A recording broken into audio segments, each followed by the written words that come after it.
नमस्कार, खबर समय जगत में आपका स्वागत है। मैं हूं आपके साथ अंकिता और आइए अब खबर देखते हैं विस्तार से। भोपाल भाजपा प्रदेश अध्यक्ष वीडी शर्मा ने पूर्व मुख्यमंत्री कमलनाथ पर निशाना साधा है। उन्होंने कहा है कि कमलनाथ झूठी बातें कर रहे हैं। कोरोना को लेकर कमलनाथ ने कोई भी बैठक नहीं ली थी। कमलनाथ सीएम पद से हटने के बाद से ही अधिकारी कर्मचारियों को धमका रहे हैं। यह कमलनाथ की हताशा है। कांग्रेस के कार्यकर्ताओं को अगर कोई परेशान कर रहा है तो कमलनाथ कोर्ट भी जा सकते हैं। साथ ही खाद के संकट पर कहा कि खाद की किल्लत मध्य प्रदेश में नहीं है। कांग्रेस के विधायक खाद के गोदाम में जाकर बोलते हैं लूट लो, यही कांग्रेस का चरित्र है। लेटर लिखता है कि इन पर हमारे कांग्रेस के कार्यकर्ताओं पर कार्रवाई न करें, ये चेतावनी दे रहे हैं और गोविंद सिंह कह रहे हैं कि बोला 11 महीने बचे बस। जब से भारतीय जनता पार्टी की सरकार उनके दुरावस्था के दौर को समाप्त करने के बाद बनी है, तब से कर्मचारियों को धमका रहे हैं और तब से मुख्यमंत्री बन रहे हैं। कभी 11 महीने कहे, पहले भी 11 महीने कह रहे थे, अब फिर कहने लग गए। ये क्या है? ये उनकी हताशा है। कांग्रेस पूरी तरीके से खत्म हो गई है। आपने देखा होगा राहुल गांधी जी की यात्रा आ रही है, लेकिन राहुल गांधी की यात्रा में ही कितना घमासान है। ये उनकी आंतरिक तौर पर जो दुरावस्था कांग्रेस के अंदर बनी है, जिस प्रकार के हताशा उनके मन के अंदर आई है, कोई रेस्पॉन्स नहीं मिल रहे हैं, तो उनको यही लगता है। और कमलनाथ जी, आपको बिल्कुल स्वागत है जब भी आप आए, लेकिन इस प्रकार के झूठ रोज रोज आपको नहीं बोलना चाहिए।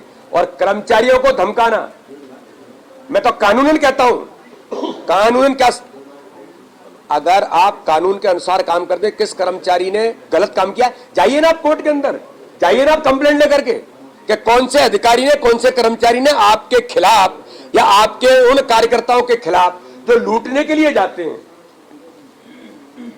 गोदाम, खाद के गोदाम को लूटने के लिए प्रेरित करना, विधायक खड़ा होकर के कौन सा कानून कहता है? और कौन सा कर्मचारी ने आपके ऊपर कार्रवाई कर दी? क्या ऐसे लोगों पर कार्रवाई नहीं होनी चाहिए? ये देश देखता है, प्रदेश भी देख रहा है आप क्या कर रहे हैं। इसलिए कर्मचारियों को धमकाने से कमलनाथ जी काम नहीं चलेगा। आपका गुंडागर्दी का जो एक स्वरूप है, वो 84 भी आपको याद दिलाता है।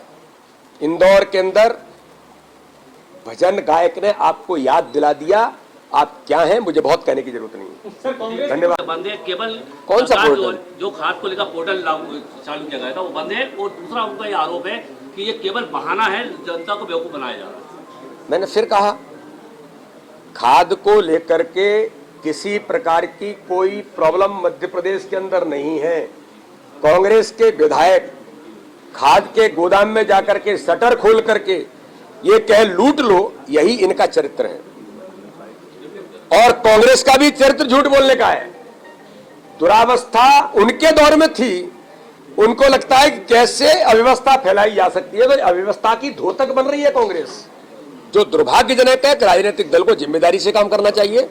और इस प्रकार के लोगों को, विधायकों को आपने लोकतंत्र में आप चुन करके आए हैं, आपको किसने अधिकार दिया कि इस प्रकार से आप लूट करके और लूटने का लोगों को आप प्रेरित कर रहे हैं, लोगों के अंदर इस प्रकार के भाव पैदा करने का प्रयास कर रहे हैं। इसलिए उनके खिलाफ कार्रवाई हुई है। और मध्य प्रदेश के अंदर इस प्रकार का कोई भी कुछ भी करने का प्रयास करेगा तो उसके खिलाफ कड़ी कार्रवाई होगी।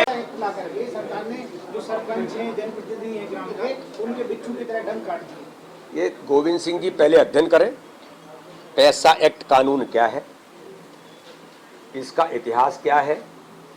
केवल बोलने से या केवल ये बिच्छू और डंक ये कह देने से, क्योंकि दिन भर वो बिच्छू और डंक का ही काम करते हैं, इसलिए उनको यही याद आ सकता है। जरा देखें, समझें और गरीबों के उत्थान के लिए कुछ काम करें। और मुझे लगता है कि अच्छा कोई काम अगर हो रहा है तो उस काम को पक्ष विपक्ष या कोई भी हो एप्रिसिएशन करना चाहिए। कोई भी नेतृत्व हो सकता है। अरे आपकी सरकार थी तो आपने क्यों नहीं किया? दिग्विजय सिंह जी को बताना चाहिए कि उन्होंने इसे लागू क्यों नहीं किया था। 15 महीने में कांग्रेस की सरकार थी, आपने क्या कदम उठाए थे बताइए जरा। फिर झूठ बोलेंगे, जैसे कोरोना पर झूठ बोल रहे थे कि कोरोना के अंदर एक कदम, एक बैठक जिस आदमी ने नहीं की हो, और वो ये कह के मैंने शिवराज जी को इस बात के लिए सलाह दी थी कि ऐसा करना है। ये क्या है? भारतीय राजनीति में थोड़े बहुत मूल्य हैं अभी, और उन मूल्यों पर कमलनाथ जी को या उनके नेतृत्व को काम करना चाहिए। ऐतिहासिक काम, ऐतिहासिक कदम इस देश के अंदर जनजातीय समाज के उत्थान और विकास के लिए माननीय प्रधानमंत्री जी और माननीय मुख्यमंत्री के नेतृत्व में कल का दिन महामहिम राष्ट्रपति जी के आने के बाद ऐतिहासिक दिन बनेगा। राहुल गांधी कैमरा पर्सन शिवम कुशवाहा के साथ आदित्य सराठे की रिपोर्ट।